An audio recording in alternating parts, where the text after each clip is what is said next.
Bem-vindo ao Escuta o Conselho, o videocast do Cremers. Neste episódio, vamos falar sobre doenças raras, um conjunto diverso de condições de baixa prevalência com grande impacto na vida de pacientes, famílias e profissionais da saúde. Vamos discutir diagnóstico precoce, acesso a terapias, organização da rede assistencial, protocolo clínico, pesquisa e inovação, além do papel das equipes multiprofissionais para a qualificação do cuidado. Mais uma vez, recebemos especialistas para discutir temas fundamentais para a medicina, os médicos e toda a sociedade. Antes de começar, inscreva-se no nosso canal e ative o sininho para não perder nenhum episódio. Para falar sobre a temática, recebemos a doutora Alessandra Pereira, neuropediatra, a doutora Carolina Fischinger, médica geneticista, e doutor Roberto Giuliani, médico geneticista e idealizador da Casa dos Raros.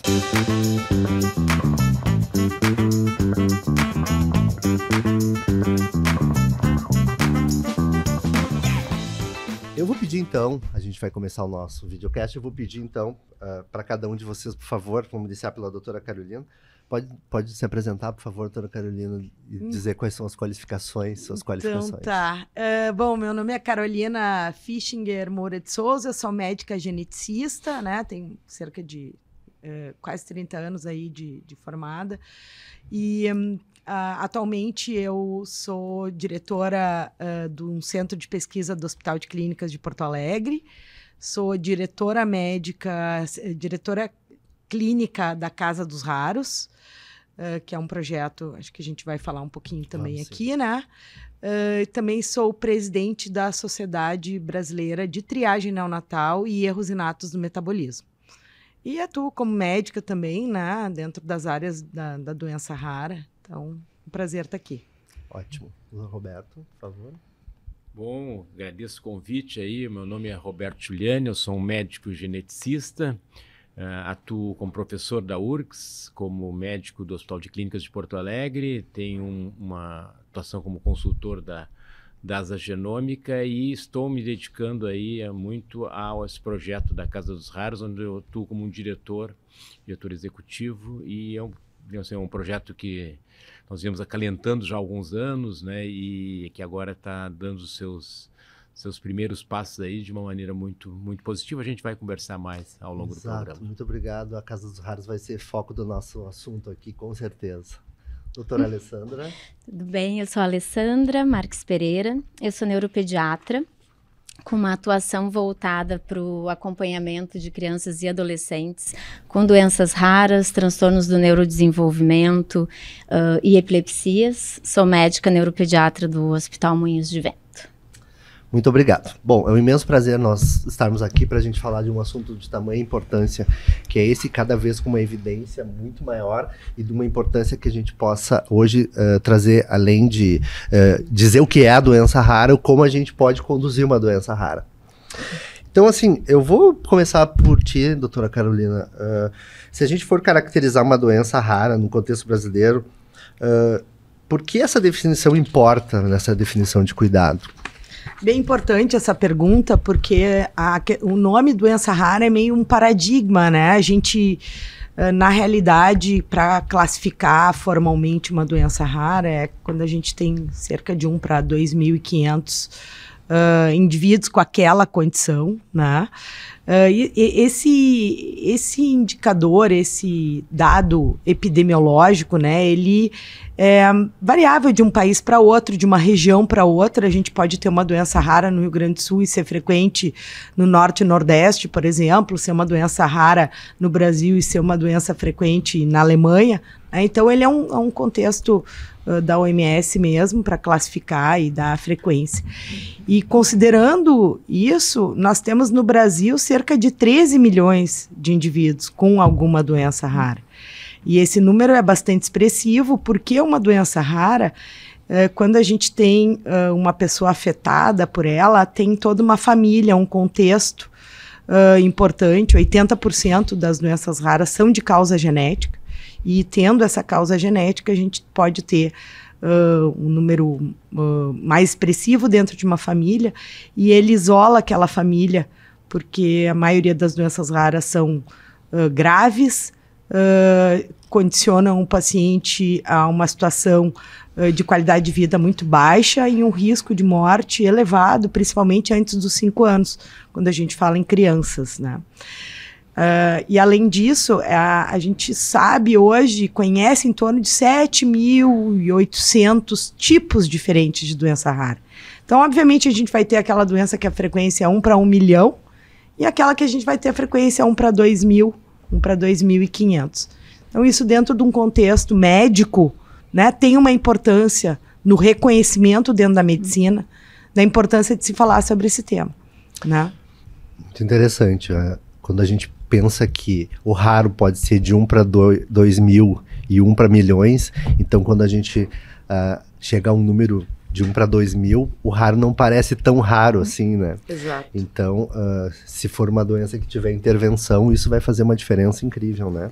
E talvez essa definição ela seja mais do que numérica também, né? Ela sirva para organizar os sistemas de saúde pública, como essas famílias podem ter acesso a medicamentos de alto custo. Então, de uma certa forma, é um número, mas vai muito além do que o simples caráter numérico. A gente vai ter a oportunidade de conversar um pouco sobre esse assunto ao longo desse período que a gente vai estar aqui conversando e discutindo sobre essa acessibilidade.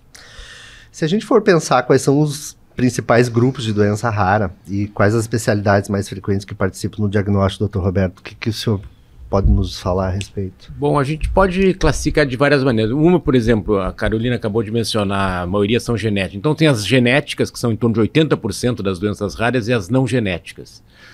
Então, nas genéticas, tem muito assim, aquelas que causam defeitos congênitos, né, que aparecem defeitos ao nascimento já, ou que então pode ter uma manifestação mais tarde, mas não se enquadram nos outros grupos. Então tem as chamadas anomalias congênitas, as deficiência intelectual e os erros do metabolismo. São as 3 categorias que o Ministério da Saúde colocou entre as doenças genéticas. E depois tem as não genéticas, que podem ser doenças imunológicas raras, endócrinas raras, podem ser tipos raros de câncer ou mesmo infecções raras. Recentemente teve aquele episódio da esposa do Gene Hackman, que faleceu de hantavirus, né? É uma doença rara, mas é uma doença infecciosa rara. Assim, mas a maioria delas, na verdade, são de causa genética. Por isso que o geneticista acaba estando muito envolvido nesse espaço tem um certo papel de raras. Destaque, né? O geneticista é muito importante.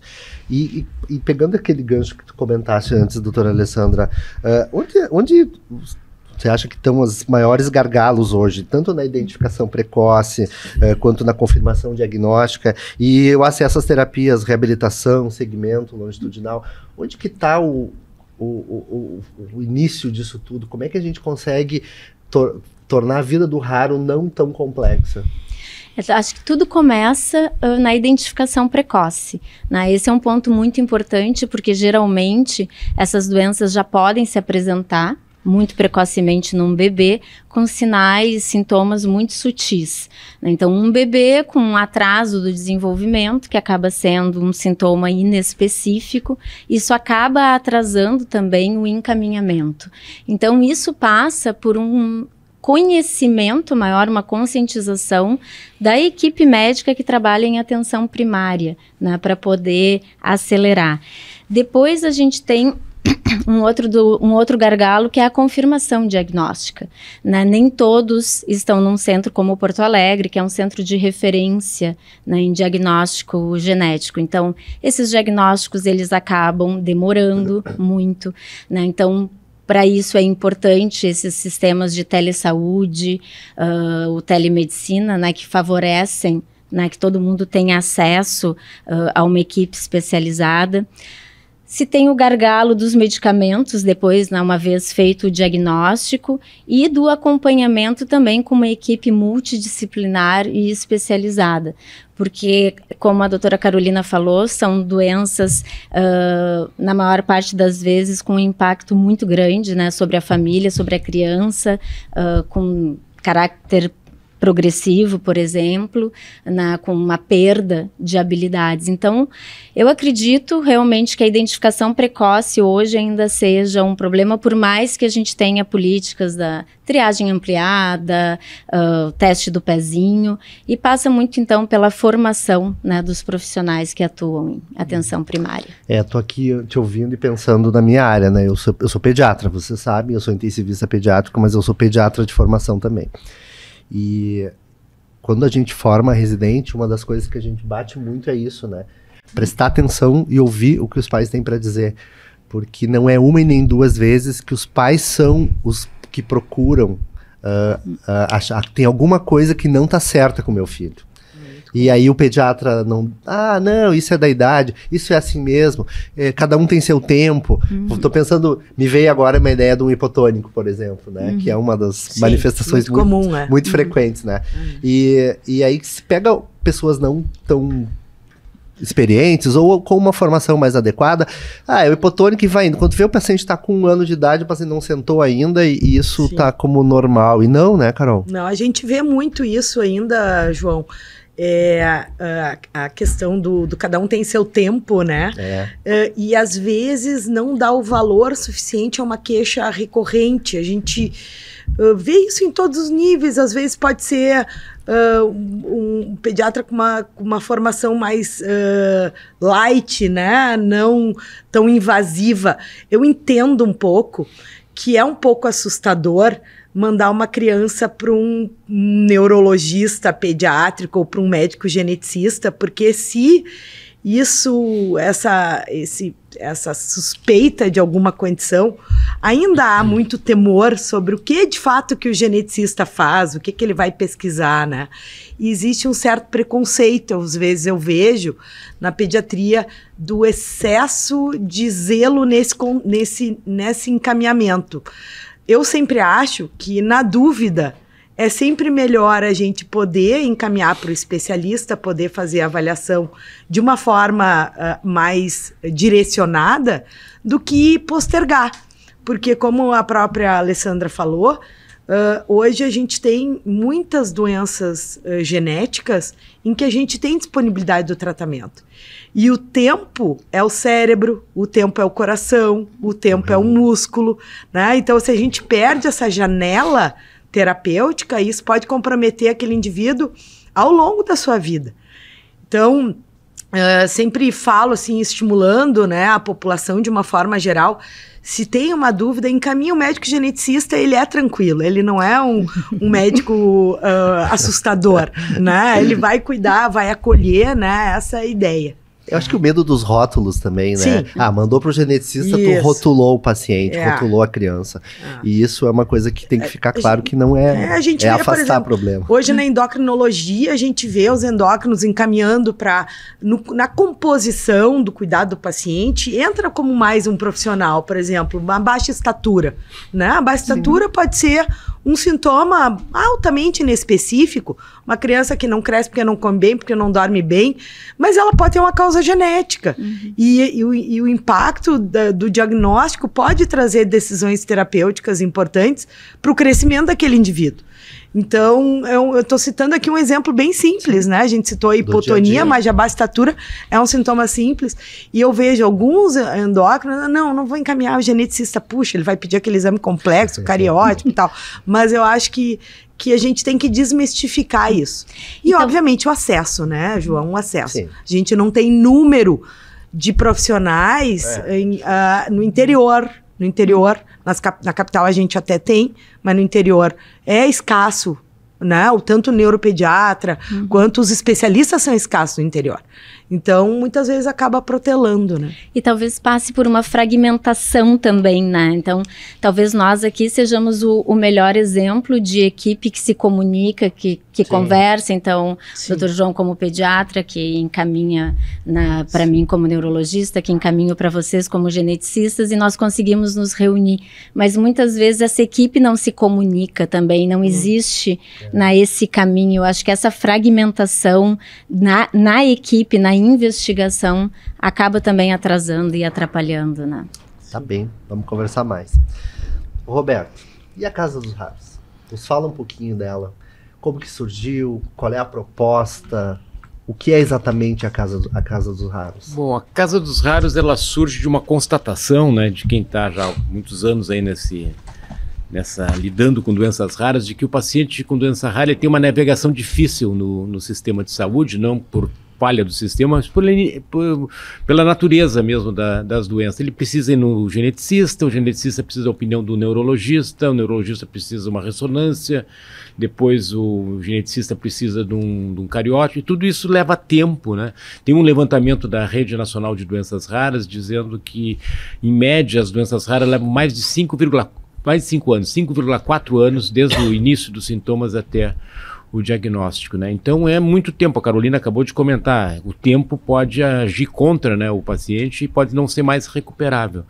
Então nós pensamos num modelo inovador de atendimento para se somar, né, a esse ecossistema maravilhoso que nós temos aqui no Rio Grande do Sul e particularmente em Porto Alegre.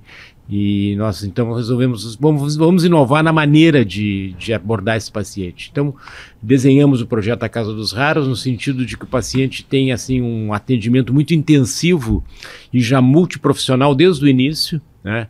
E tem bastante uso de telemedicina, envolvendo, né, uma equipe já de vários profissionais desde o início, e a gente concentrando naquele início da jornada do paciente todo um atendimento no sentido de chegar logo ao diagnóstico e de chegar logo a um plano de manejo para esse paciente. Então essa é a ideia, não é de assim, fazer mais do que é feito usualmente, mas sim concentrar todo esse atendimento no início da jornada e com isso chegar. E nossos resultados têm sido muito estimulantes em termos de redução do tempo do diagnóstico, né? Nós estamos aí ao redor de 100 dias desde que o paciente inicia a avaliação até chegar ao diagnóstico, isso em média, né?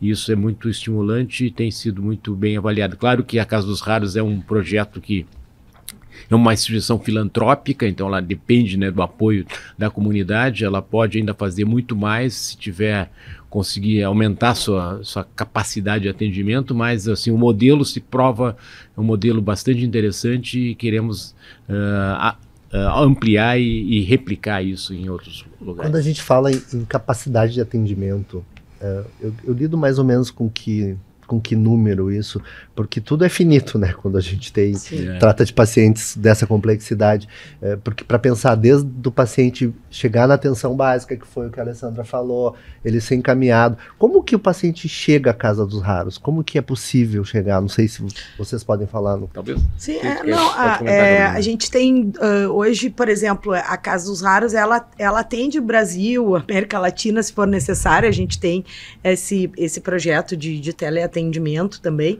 mas vamos pensar aqui no Rio Grande do Sul, né? A gente tem um sistema de saúde público bem organizado, né? Existe o GERCOM, que é um sistema do Estado que gerencia os atendimentos, agendamentos, e a gente está inserido, a Casa dos Raros está inserida no GERCOM, um projeto, um projeto que é de acordo com a Secretaria Estadual de Saúde. Então a gente cede dentro do gerenciamento de consultas para atendimento em genética, em doenças raras, 25 atendimentos por mês. Esse para o Sistema Único de Saúde. Então a gente atende cerca de 7 pacientes por semana, direcionado ao GERCOM. Nós sabemos que existe dentro do Sistema Único de Saúde uma lista de espera de pacientes imensa, está em torno de 3 mil aqui no Rio Grande do Sul. Mesmo com centros de excelência, hospital de clínicas, em Santa Maria, em Rio Grande tem ali alguma demanda, no HPV eu acho que também tem alguns pacientes que atendem. A gente tem um número bem razoável de oferta, então a gente está dentro do sistema. Afora isso, nós temos uma possibilidade de um acesso via um registro, chamado registro de interesse, em que a pessoa pode preencher uma ficha dentro do site e ela vai ser avaliada conforme a sua priorização de atendimento, sabendo que, como é um centro em que a gente precisa dar respostas, a nossa prioridade vai ser aquele paciente que não tem diagnóstico, né? Que está no aguardo, né? Porque a gente tem que encurtar essa jornada mesmo. Não tem o diagnóstico, não tem acesso a recursos, né? Não tem um plano de saúde, não tem outras alternativas, né? Mas a gente está aberto, assim, para a comunidade, para esse atendimento. A gente hoje já atendemos até agosto de 2000, desde que a gente começou o funcionamento, 1.000 pacientes nós atendemos. Cerca de 6.000 atendimentos, 6 a 8.000 atendimentos, né? Isso nos dá um número em torno de 500 pacientes por mês, atendidos, não número de pacientes, sim, né? Porque eu acho que uma complementação ao que o Roberto mencionou, a Casa dos Raros, ela traz para dentro do cenário de doenças raras um aspecto um pouco diferente, João. Ela traz um local que é do paciente com doença rara. Quando o paciente entra num consultório médico, ele entra dentro de um hospital, ele está dentro de uma instituição imensa, e aquela instituição está enxergando o paciente raro como um paciente oncológico, hematológico, cirúrgico, uma doença infecciosa. Ali na Casa dos Raros, a atenção é 100%. Sim. Então, o paciente entra na sua casa. Então, a gente criou um ambiente interno em que o paciente é o foco de toda a importância daquele projeto. E é diferente de que esse paciente seja atendido em outro local. Porque ali ele não vai ser todo o foco, né? Porque ele está dentro de um ambiente muito maior. É difícil achar o lugar onde ele vai ser atendido, é difícil ele conseguir a consulta com um psicólogo para fazer, muitas vezes é difícil com o próprio assistente social, né? A gente sabe hoje que a doença rara ela vem agregada não só da comorbidade, né, da gravidade, mas sim do aspecto social. O paciente com doença rara, ele carrega um fardo grande porque o pai e a mãe não conseguem trabalhar. E eles não têm como trabalhar. Ninguém vai cuidar daquela criança. A gente não tem instituição no Brasil que cuide de uma criança deficiente, grave, um autista que não tem condição de frequentar uma escola. Quem cuida é o pai e a mãe. E isso tira ele do mercado de trabalho. Ele, a família, os tios. Sim. Então, ali na Casa dos Raros, a gente tem uma atenção especial com esse aspecto social. Nós temos ali assistente social que vai viabilizar o acesso aos recursos, né, de cuidado desse paciente como um todo. A garantia de uma cesta básica, o LOAS, né? Mas para isso, João, o paciente precisa ter diagnóstico. Sim. Se o paciente não tem diagnóstico, ele fica solto. É um deficiente intelectual, às vezes não conseguiu consulta com o neuro, não conseguiu com o psicólogo para dar o CID. Para te conseguir um LOAS, precisa do CID. Sim. Né? Começa por aí. Sim. Então tem todo esse aspecto social do projeto também. Vocês falaram em teleconsulta, telemedicina, né? Eu tenho uma experiência com telemedicina em terapia intensiva que foi absolutamente, assim, de uma forma muito significativa para a melhoria da qualidade dos pacientes.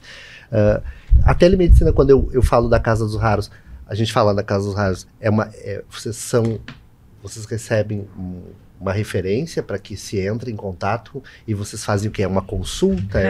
Como é que é, Roberto? É assim, ó, o paciente, a Carol comentou, ele faz um registro de interesse, né?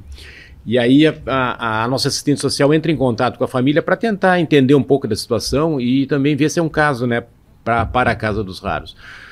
Aí o próximo passo, depois que isso está confirmado, é o médico geneticista entrar com uma teleconsulta para aí começar a recuperar os dados da história médica, falar com médicos que já atenderam o caso, ver os resultados de exames. Então aquele caso vai sendo conhecido, né? Faz 1, 2, 3 teleconsultas. Até quando o caso está maduro para ser atendido presencialmente, o paciente é convidado a vir, e aí está toda a equipe multiprofissional esperando aquele paciente, mas já sabe o que exames vai fazer. Faz uma triagem prévia. Adiantou isso, né?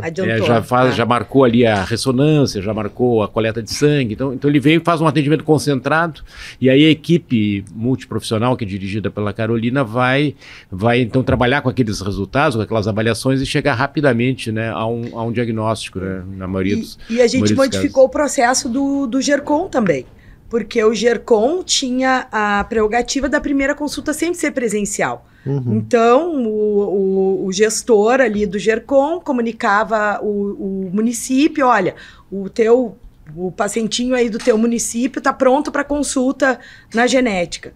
vou te botar na ambulância e te mandar para Porto Alegre. Não vai funcionar mais assim agora, não funciona mais assim. A gente conseguiu modificar o GERCOM. Agora, a primeira, você vai aguardar no seu celular um link. E aí, a partir daquele link, o médico geneticista, primeiro a assistente social faz a ligação, preenche os dados topográficos da saúde, da família, a gente já tem a coleta do nível social ali. Na segunda consulta, o paciente vai receber o link novamente e vai ter a primeira consulta que é por tele, ele não se desloca do município para cá.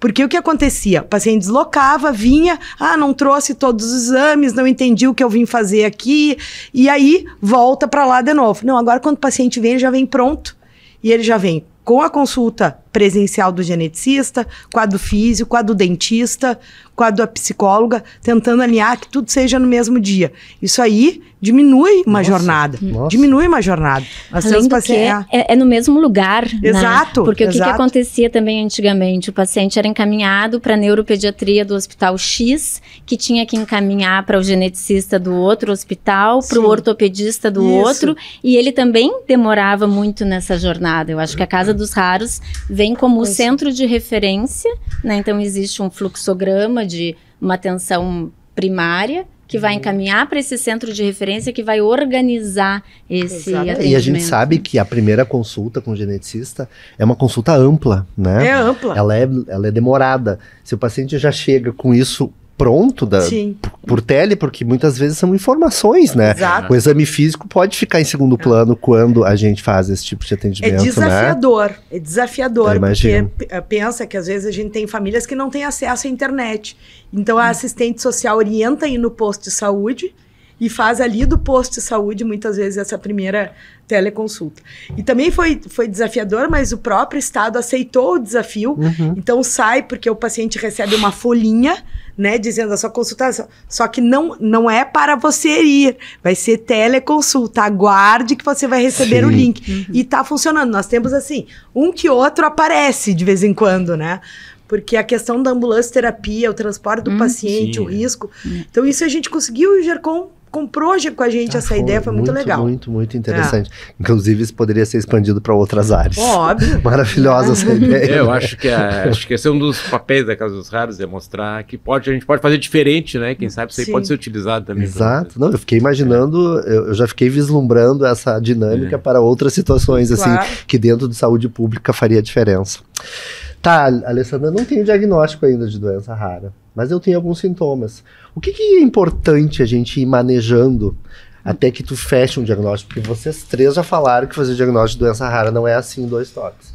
Então, eu sei que depende da situação, mas o que é importante, assim, a gente já ir se dando conta e o que o paciente já pode ir recebendo quando eu tenho uma suspeita de uma doença rara que possa trazer algum benefício, alguma terapia, alguma... não sei. Acho que essa pergunta é super importante porque é isso, por mais que se tenha uma redução do tempo para o diagnóstico, ainda assim alguns exames, né, demoram um tempo, fazer uma ressonância, depende do anestesista, os próprios exames genéticos. Então, frente a um sintoma, vamos chamar de um sintoma-alvo, um sintoma-chave, a hipotonia, né, que tu deste o exemplo antes, essa criança, ela tem que ter acesso já a uma equipe multidisciplinar.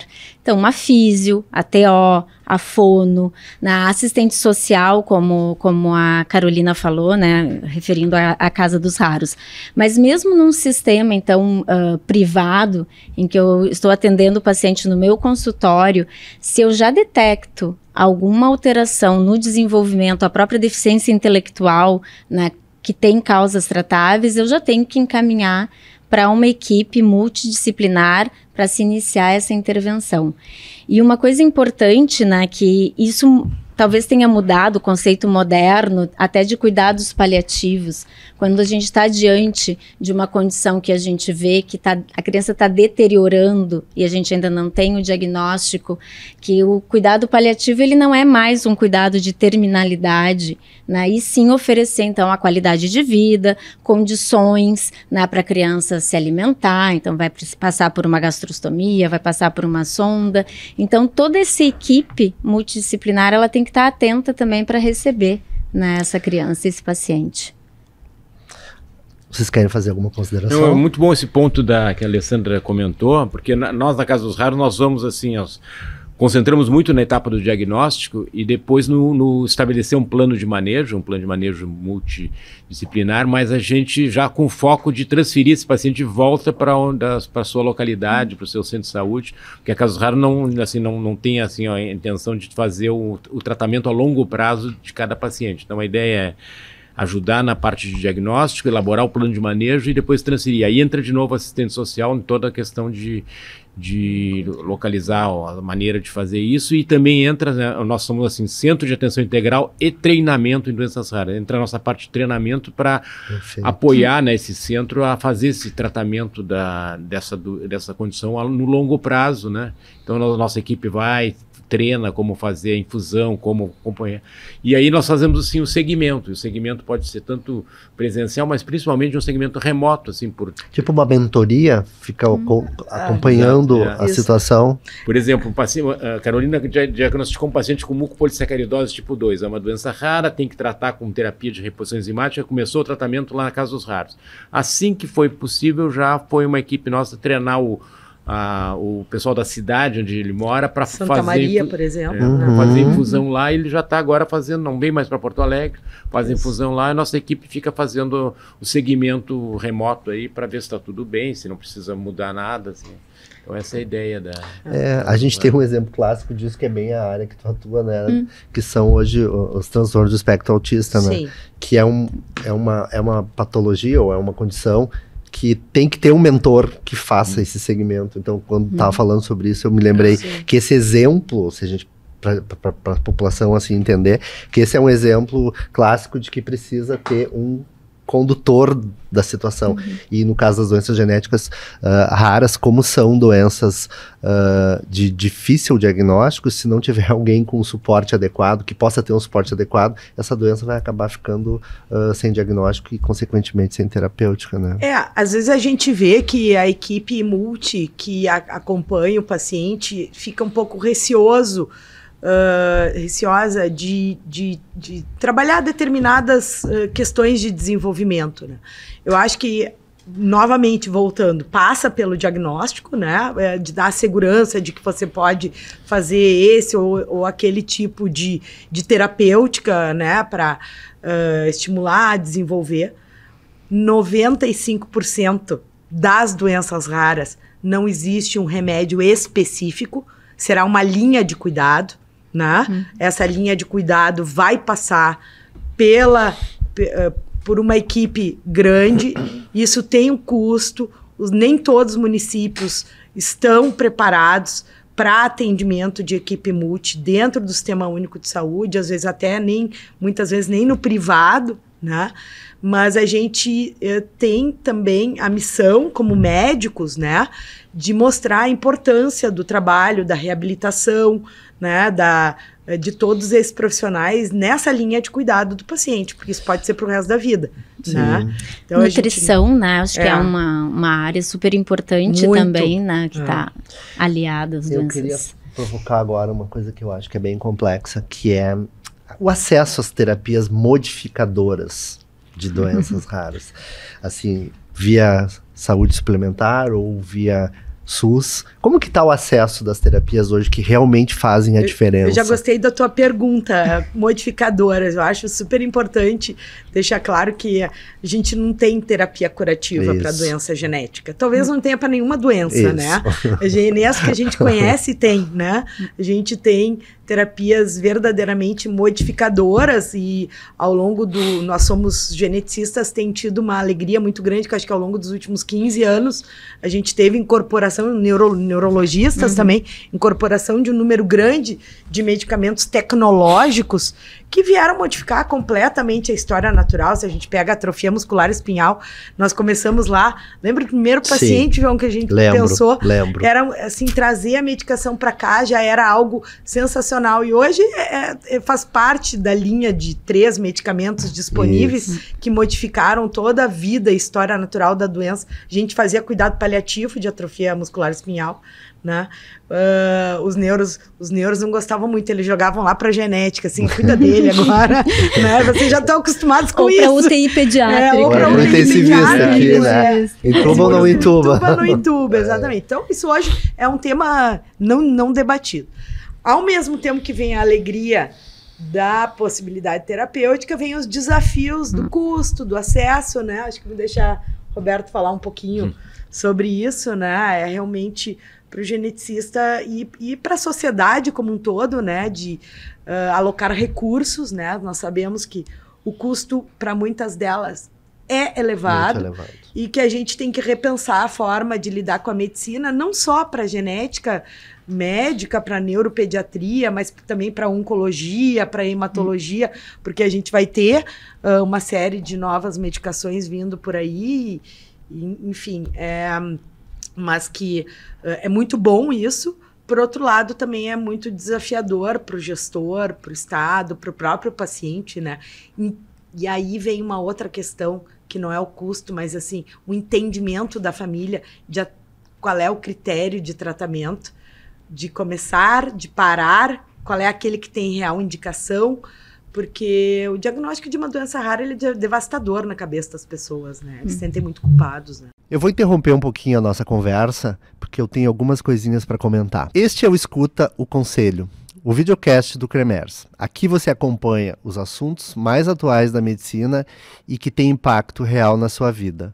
Não esqueça de se inscrever no canal do CREMERS, curtir, comentar e ativar as notificações para não perder os próximos episódios. Seguimos então falando sobre as doenças raras. É um desafio enorme, né? Porque essas novas terapias elas são avaliadas primeiro pela Anvisa, que se baseia basicamente em segurança e eficácia, né?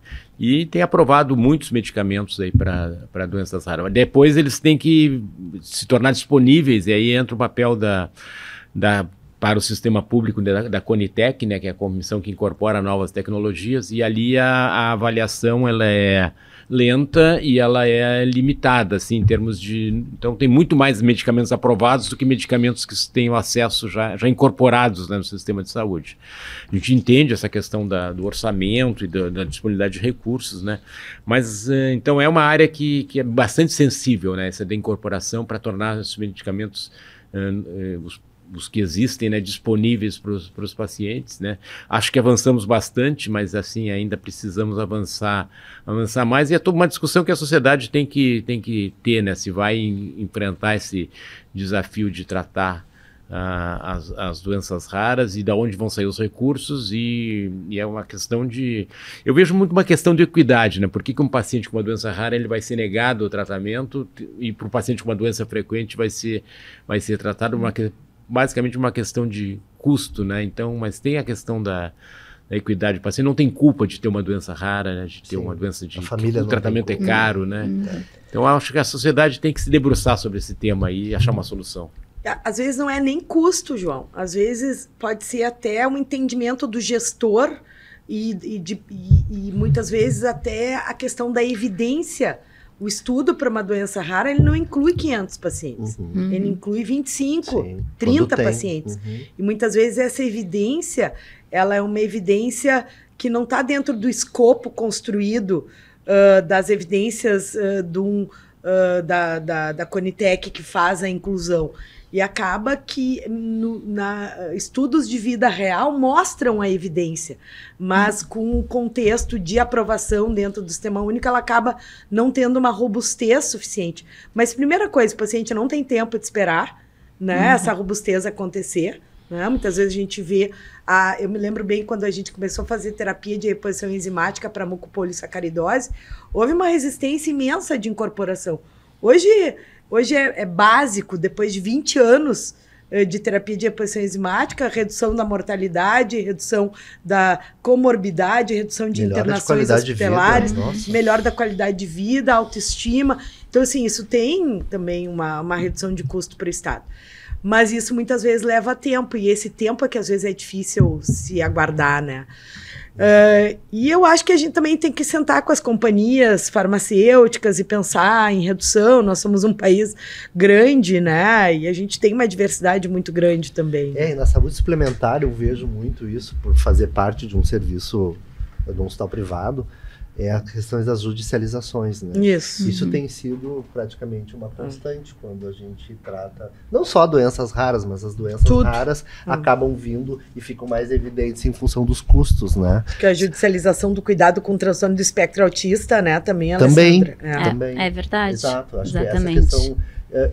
como é que eu, no meu consultório, eu no meu hospital, vou me portar, eu como médico desse paciente, e essa judicialização, porque isso dá um pouco de dúvida para quem está preenchendo papéis, né?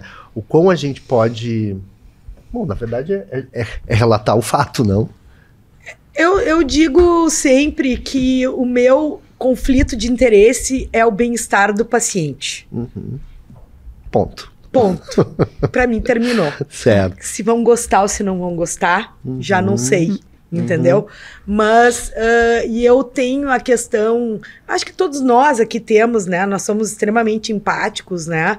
De imaginar se a gente estivesse vivendo num cenário como esse, como é que a gente se comportaria, né? Quando eu vejo um pai e uma mãe passam as noites em claro, cuidando se o filho vai desaturar para 80%, mexendo ele, ou acorda de 4 em 4 horas para dar maisena na boca de uma forma abnegada, porque sabe que se não fizer isso, não acorda com o filho dentro de casa, ou que uma mãe se ajoelha na frente de um juiz para conseguir um alimento que é a fórmula metabólica, porque ele nasceu com xarope do bordo, que é uma doença rara, e ele precisa ele precisa tratar com comida, e o juiz que tem que dizer se ele vai receber aquela comida ou não.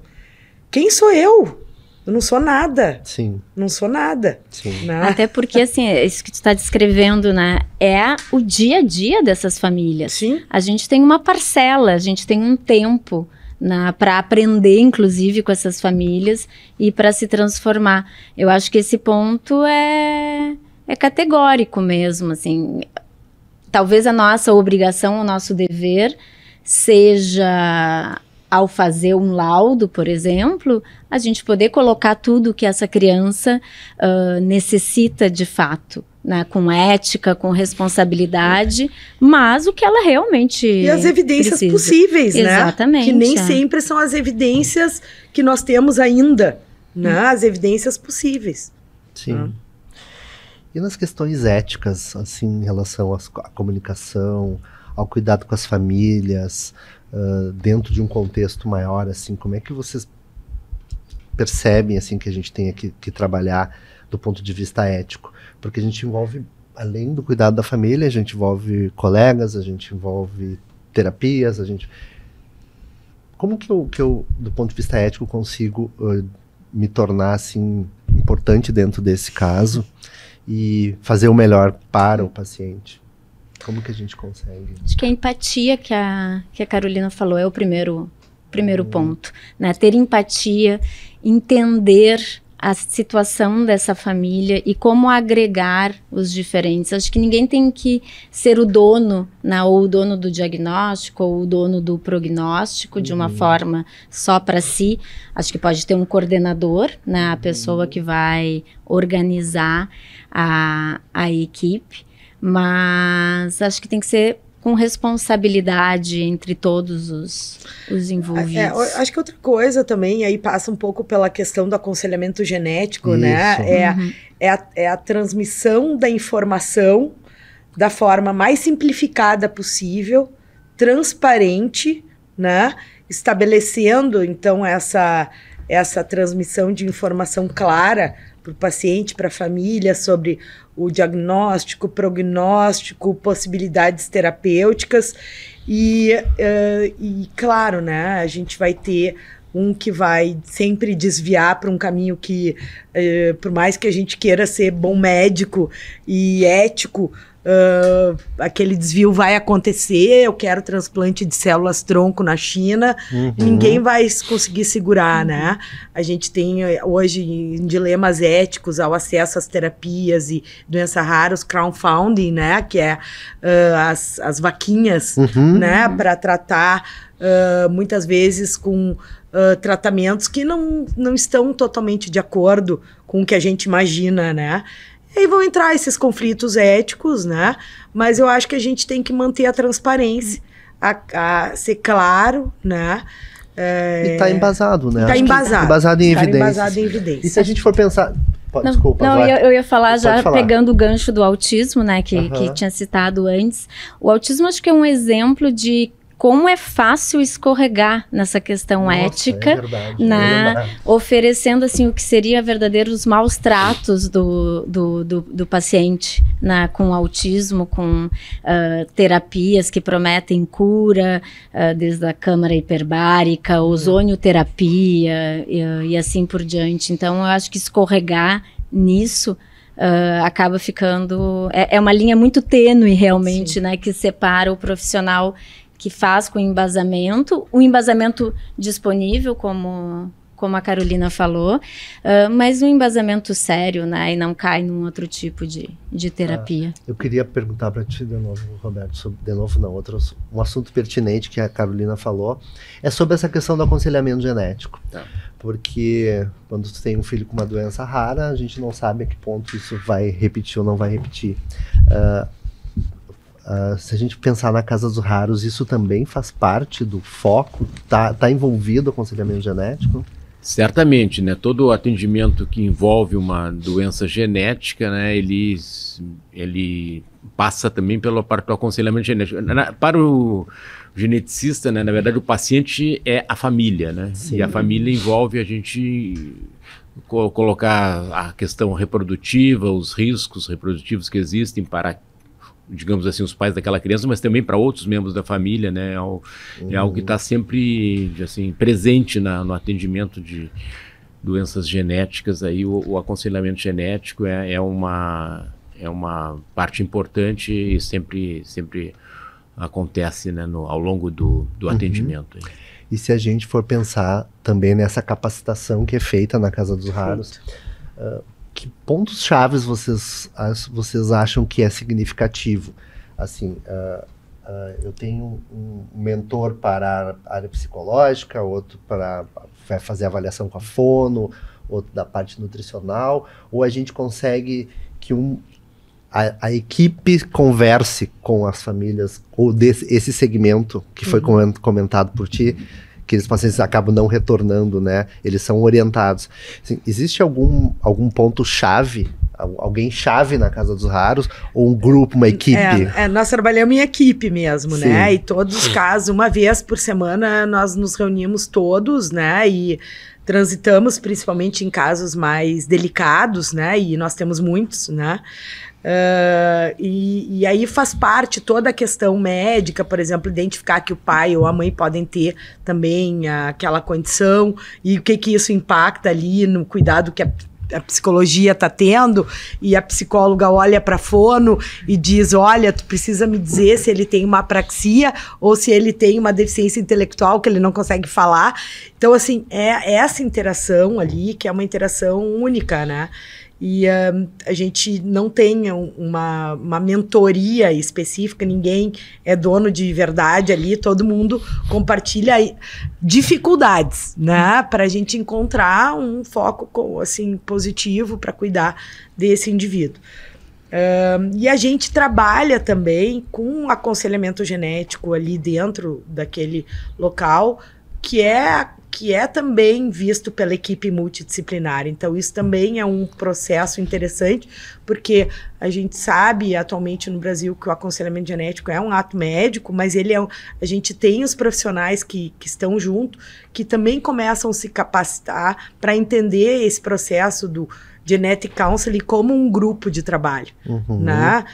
Não adianta eu dizer que a criança tem um risco de 50% de ter uma doença genética se eu não tenho a psicóloga para suportar essa informação, né? Então, tem os diagnósticos preditivos também, daqueles que vão ainda desenvolver doenças que não têm, mas que na família tem. Precisa saber se aquela pessoa está pronta para receber aquela informação.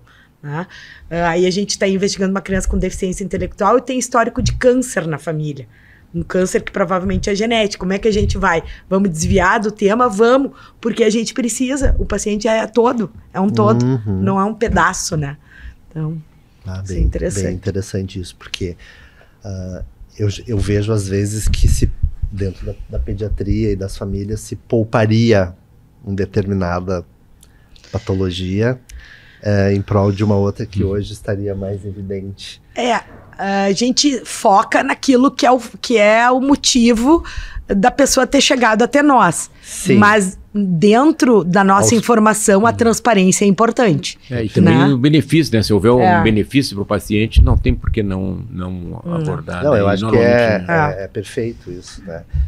E quando a gente vai falar em barreiras cotidianas para os pacientes, para os cuidadores,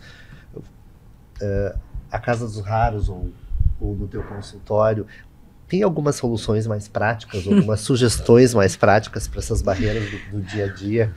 Eu sempre fico pensando como é que o Brasil é campeão, sempre campeão, primeiro lugar em Olimpíada, Paralimpíadas, né? Eu fico pensando, a gente não oferece nada para o deficiente físico no Brasil, e o Brasil sempre é campeão de Paralimpíadas. Aí eu penso pelo contrário, provavelmente no dia a dia ele tem que enfrentar tantas diferenças que ele, para ser um atleta olímpico, ele já está fazendo isso. Ele já é um atleta olímpico no dia a dia, porque ele tem que saber como atravessar a rua sem ter uma sinalização para surdo, ele tem que andar na rua com um buraco dentro da calçada. Isso é bem complexo, João, isso aí é bem complexo, eu acho, né? Talvez a Alessandra possa trazer assim, o regramento do atendimento da pessoa com deficiência, no Brasil. Ele vem melhorando, mas ele é muito escasso ainda, estruturalmente falando, né? Nós não temos porta de acessibilidade em hospitais, grandes hospitais, chaves, ali no Clínicas, sem brincadeira, não é dia e noite que eu brigo por uma porta de acessibilidade. Para um deficiente hoje entrar na porta, ele tem que pedir para alguém abrir a porta para ele.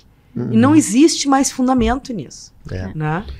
Eu acho que nós temos feito coisas bem relevantes na Casa dos Raros, principalmente assim, essa questão do iniciar com o teleatendimento, já evita várias viagens, né?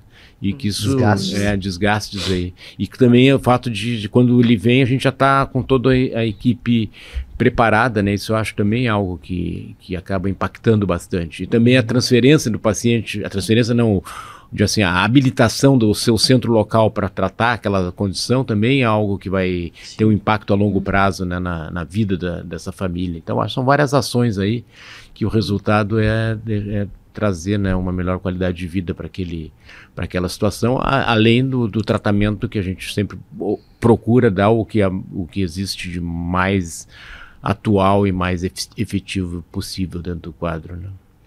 E tem um outro ponto também que eu acho que é importante nesse cuidado, que é a escola, né? Porque muitas dessas crianças, quando têm um diagnóstico, por exemplo, o primeiro diagnóstico é o autismo, e pode ter uma doença neuromuscular, uma doença rara, como base, e essa criança está na idade escolar e ela precisa ir para a escola, e muitas vezes a gente também não vê as escolas preparadas com acessibilidade, com uma rampa, e são famílias que têm desejo, né, de ver essa semana, que era o dia do cabelo maluco, eu vi muitos pacientes meus colocando isso, eu queria muito que a minha filha, né, pudesse estar fazendo o cabelo maluco ou participando disso, só que isso acaba se tornando tão pequeno frente às dificuldades que essas crianças têm no dia a dia para chegar, para ter de fato um processo de inclusão, né, porque também passa por isso, né? Mas é interessante que tu falou tão pequeno, mas esse pequeno é o que faz a diferença no dia a dia.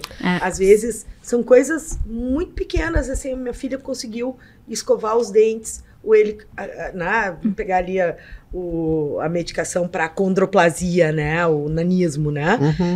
Muitas vezes a estatura final ela não é tão significativa, ele vai ganhar 5 centímetros. Tá, mas qual é a diferença? Se ele teria 1,30 m, ele vai ter 1,35 m. Os braços dele ficam mais longos e ele consegue fazer a sua higiene pessoal. Ou aquela menina consegue lavar o seu cabelo. Então, isso não está no estudo clínico de aprovação. Mas isso são coisas do dia a dia que impactam demais o paciente. Então, isso não é visto. Não é visto. Então, um processo desse, uma frase dessa, eu queria ver muito meu filho no colégio fazendo cabelo maluco. Isso já é importante para a família. E isso, cientificamente, a gente não consegue comprovar, né? E indo além, não só na questão escolar, né? Mas hoje os nossos pacientes com atrofia muscular espinhal não ficam atrelados a ficar em casa. Exato. Esse paciente vai passear, vai para Redenção, vai andar de pedalinho. A gente, né, nós temos pacientes em conjunto e a gente percebe isso com tamanha frequência. O primeiro paciente tratado, a mãe me mandou um vídeo semana passada, ele está alfabetizado. Ele estava lendo um livro em casa. Sim. E assim, por que é importante isso? A mãe tirou foto dele lendo o livro para me mandar. Ela nunca imaginou que isso poderia acontecer. Fosse acontecer. Isso é uma mudança de paradigma, na verdade, né? Mas aí também, né, a sociedade como um todo tem que estar preparada, né, para absorver também, né? Sim. Talvez quem vá nos escutar, porque algumas famílias, eu cheguei a comentar que a gente faria isso hoje, possam ter mais curiosidade. Vocês poderiam nos dizer alguma coisa de inovação de terapia gênica? O que a gente está andando? Porque, claro que a gente não vai conseguir enumerar aqui todas as doenças que são raras e que têm a resolutividade, não, melhoria na sua evolução. O que a gente teria hoje de novidades que está em andamento na terapia gênica que possa trazer uma luz para esses pacientes? Não, existem vários protocolos de terapia gênica sendo testados, inclusive na Casa dos Raros e em outros locais aí, e que trazem, né, um alento realmente para muitas doenças, e sem dúvida isso vai expandir muito nos próximos anos, né? A terapia gênica, né, ela transfere para o indivíduo que tem uma doença genética um gene normal, então ele passa através de um vetor, que geralmente é um vírus, mas um vírus do bem, e se transfere esse material genético, e ali ele passa então a produzir aquela proteína, aquela substância que ele não produzia, que estava deficiente. Então tem muitos resultados bem alentadores. Ainda é um procedimento, quando resulta num tratamento aprovado, ainda é muito caro, né? Mas isso vai reduzir substancialmente nos próximos anos, à medida que for expandindo, que for mudando os processos. Isso sempre acontece assim com as novas terapias. E existem já digamos assim, projetos de se desenvolver terapias gênicas brasileiras aí, com parcerias aí com empresas estrangeiras, mas que vão reduzir substancialmente também o custo. Então eu vejo muito positivo o cenário da terapia gênica. Uma equidade maior, né? Não somente para quem tem maior número de doenças e um valor mais acessível. O que é interessante que está vindo também, João, são as terapias modificadoras mais individualizadas, assim, né? Por exemplo, a edição gênica, né, a oligonucleotídeo antissense, dependendo do tipo de mutação genética que o paciente tem, não importa muito a doença, mas importa qual é o tipo de variante genética. Pode-se construir um medicamento especializado, né, para aquela alteração genética, né. Voltamos a dizer, para tudo isso precisa de investimento em pesquisa, né? Às vezes tu tem que testar primeiro no modelo animal, né? Testa primeiro na célula, depois no modelo animal e depois no humano, e todo esse processo ele tem um caminhozinho que leva tempo, né? A gente trabalha primeiro pensando na questão da segurança da medicação. A gente sabe que tem remédios que estão sendo testados que os pacientes morrem na testagem, então tem que recuar, né, voltar novamente a pensar. Mas a gente tem visto cada vez mais assim, essa possibilidade de tratamentos mais personalizados, mas que exigem realmente muito investimento em pesquisa. E trazer essas pesquisas para o Brasil também é muito importante. tá? Porque nós somos um nicho bom de população, nós temos muitas pessoas, uma variabilidade, temos muitas de todas as doenças também, né? Mas muitas vezes as companhias ficam um pouco reticentes de trazer estudos para o Brasil, por desconhecimento, acho, muito mais. Eu ia te perguntar o motivo. Acho que é desconhecimento e o que acaba acontecendo, até usando o exemplo do Dravet, né, que é uma síndrome epilética grave, rara, que acaba chegando, acho que primeiro para o neurologista, né, e aí a gente encaminha para o geneticista. Eu tenho alguns pacientes que, por esse desconhecimento e essa dificuldade de vir, chegam a pensar em se mudar para outros países em que já está acontecendo ou pelo menos os estudos de terapia gênica e da própria oligonucleotídeo antissense para Dravet também. Então procuram centros que possam oferecer, o que acaba também complicando, né, toda uma estrutura familiar, fazendo uma modificação de vida atrás do tratamento. A minha próxima pergunta seria em relação a isso, mas vocês estão respondendo parcialmente aí. Se a gente está tão atrás, está tão difícil de poder proporcionar isso aos pacientes em relação ao mundo, né? Pensando em países mais desenvolvidos. Não, o Brasil é um dos players importantes, a Carolina destacou aí na parte de novos tratamentos, de pesquisa clínica, né? Mas ainda temos alguns gargalos aí, por exemplo, nossos tempos de aprovação do estudo são muito longos, né? Então isso aí agora tem até uma nova lei que está tentando abreviar isso, né? Então isso é algo que esperamos que modifique aí, porque o Brasil tem né, assim, tem uma população grande, tem centros de excelência importante para pesquisa clínica, né? E tem uma disposição muito grande das famílias de participar, né? Então é algo que realmente a gente tem, eu acho, muita possibilidade de expandir essa área de pesquisa clínica. Nós precisamos, digamos assim, dar uma melhorada na parte que a gente chama regulatória, que é o tempo de aprovação vai para um comitê de ética local, depois vai para um comitê de ética nacional, aí tem que passar na Anvisa, tem que passar no comitê de biossegurança, e são processos que vão se arrastando, né, e acabam tirando um pouco a competitividade do Brasil, mas na hora que isso aí tiver realmente ajustado, acho que nós vamos ser um dos grandes polos de desenvolvimento de novas terapias no mundo. Até pelo rico material que a gente tem, né? População e vou dizer, né, em termos de profissionais e pesquisadores, candidatos pesquisadores principais, nós temos excelentes, né? Nós somos muito bem reconhecidos em relação a isso. Sim, pode se acreditar no nosso, dos nossos cientistas.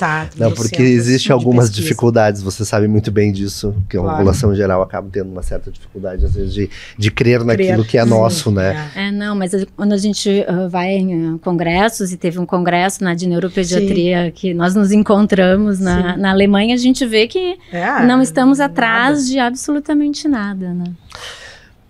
Tá muito bom. Acho que a gente passaria o resto da tarde aqui conversando, mas todos temos muito o que fazer. Eu vou pedir para cada um de vocês fazer uma consideração em relação ao que vocês acham que pode ficar de uma mensagem assim para quem está nos escutando e um alento talvez principalmente para as famílias que têm filhos portadores de doença rara. Começa? Pode ser. Bom, acho que é uma satisfação a gente poder estar aqui discutindo esse tema e tentando achar caminhos. Como neuropediatra, não existe mais neuropediatria sem genética, né? Então, esse conhecimento, o atender bem ao paciente, passa por isso. E eu acho que a principal mensagem é que se tenha sempre uma pulga atrás da orelha, né? Atrás de uma investigação que pode parecer muito simples, de um atraso do desenvolvimento, e ir atrás, ter essa curiosidade. Eu acho que jamais a gente deve perder, e não importa se a gente está atendendo em Porto Alegre, ou se está atendendo no interior, ou se vai fazer algo que seja mais comum, entre aspas, mas sempre fazer com uma curiosidade, se perguntando, né? Será que eu não estou deixando passar alguma coisa? Acho que a nossa obrigação é essa. Talvez a gente não consiga dar um diagnóstico na hora, mas com certeza descartar coisas que são patologias que são potencialmente tratáveis, né? E ter uma equipe como essa, né? Que eu acho que eu tenho a honra, o orgulho de dizer que eu trabalho com vocês e posso contar, né, com vocês. Para mim é o seguinte, eu acho que é muito importante a gente falar sobre o tema, né? Sempre falar sobre doença rara, trazer essa linguagem mais simplificada, tanto para os médicos, né, que às vezes tem ainda mitos, né? Eu acho que um dia a gente pode criar mitos, verdades e mitos sobre as doenças raras, né? Que elas são assustadoras, né? Então é até interessante um tema para isso. Então, eu acho que é importante trazer isso, trazer para os pacientes também que a gente tem aqui no Rio Grande do Sul, nós temos centros de excelência, profissionais de excelência, confiem, né? Tem um caminho que a gente já percorreu, que andou bem, assim, em evolução de tratamento para muitas doenças, mas a gente vai ter muita coisa pela frente, nem tudo vai ser resolvido com remédio, acho que é a minoria das coisas, na verdade. E faz parte, né, a diversidade faz parte da humanidade, né, é bom ter pessoas que sejam diversas, nos torna indivíduos melhores também, mais empáticos. E a Casos Raros é um projeto que está dentro desse novo cenário, um projeto inovador, que quer olhar para o paciente de uma forma diferente, que o paciente olhe e que a gente possa juntos, né? Eu acho que o conceito médico, mesa, paciente, família, ele vai terminar. Vai todo mundo sentar um do lado do outro, assim, vamos resolver como é que nós vamos fazer. Porque hoje, se tu quiser colocar no chat GPT que tu tem cefaleia, que tu tem baixa estatura, que tem escoliose, tu já vai ter o diagnóstico. Mas, e aí? Quem é que vai cuidar dele? Precisa do médico, precisa do cuidador, precisa da equipe. Nada disso vai deixar o chat GPT, não vai resolver essa parte. Graças a Deus, né? Ainda bem. Então a gente está aqui para isso, justamente, poder ocupar esse espaço do cuidado que é muito importante. E trazer atenção ao tema. Na faculdade de medicina é muito importante falar de doença rara, falar de doença genética. O azinho segue, né? Mas a gente tem que falar das pessoas, dos indivíduos, as doenças, os novos tratamentos. As pessoas têm que saber que existe, né? Doutor Roberto, encerra para nós essa... Bom, acho que a Alessandra e a Carolina falaram muito bem sobre o papel de um centro de excelência, dos profissionais, né, de todo esse tipo de atendimento. Eu queria destacar um pouco o papel das associações de pacientes. Eu acho que é muito importante a gente ter esse contato permanente, essa participação permanente das associações de pacientes. Na verdade, a Casa dos Raros foi cofundada por profissionais de saúde e cientistas, e do outro lado a associação de pacientes, né? A Casa Hunter, uma associação de pacientes, ela é uma das fundadoras da Casa dos Raros, e ali essa é uma energia que nos move assim bastante, né? Ouvir esse lado do paciente muito próximo, né? E tentar sempre assim atuar, né? Para assim até atender essas necessidades, né? Dos pacientes expressas pelos próprios pacientes. Então eu estimulo assim aos que estão nos ouvindo aqui que estão nesse espaço das doenças raras, que participem da associação de pacientes relacionada à sua condição aí, e com isso, assim, deem toda essa... ajude a dar mais energia aí para esse campo, né, e que certamente nos estimulam bastante aí. Então, destacar essa importância nas doenças raras, a gente está com todos esses atores aí trabalhando juntos, né? Então aí cientistas, profissionais de saúde, a comunidade através dos empresários, dos políticos, e também, né, as associações de pacientes aí nesse contexto, nesse ecossistema. Bom, eu só tenho a agradecer. Muito obrigado por esse momento aí, foi bastante proveitoso e certamente vamos poder ajudar algumas pessoas que nos escutarem. Muito obrigado. Obrigado. Esse foi o episódio do Escuta o Conselho sobre doenças raras. Ele vai estar disponível no Spotify, no Instagram, no Facebook e no YouTube do Cremers. Siga nossas redes em @CremersOficial e acompanhe as discussões sobre os assuntos mais importantes e mais atuais da medicina.